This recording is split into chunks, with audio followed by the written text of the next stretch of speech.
কানে ফুটো করার জন্য এটা একটা নতুন পদ্ধতি। আপনারা দেখতেই পাচ্ছেন, এটা একবারই ইউজ করা হয়। তো এটা একবারই ইউজ হবে। এই ভিতরে যে জিনিসটা থাকে কানের টপস, ওইটা লাগানো হয়ে যায় আর বাদবাকি ওটা ফেলে দেওয়া হয়। তো এই কারণে আপনাদের এইটা পুরোপুরি হাইজেনিক, কোনো অসুবিধা হবে না।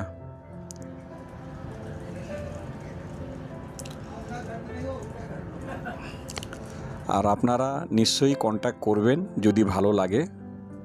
ফুটো করাবো কেমন লাগলো আপনাকে? দারুণ লেগেছে, দারুণ। অসাধারণ।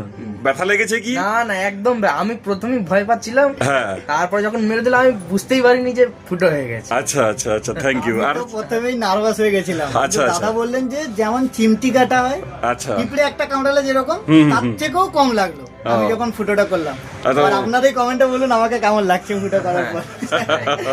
আর আমার যত ফ্রেন্ড আছে তারা তো আসবেই, আচ্ছা কারণ এখানে দাদার ব্যবহার, দাদার কাজ, আর কম প্রাইসের মধ্যে সুন্দর কাজ। মানে স্প্লেনেডের মধ্যে সব থেকে সেটাই। বলতে গেলে ওম ট্যাটু হ্যাঁ নাম্বার 1। হ্যাঁ।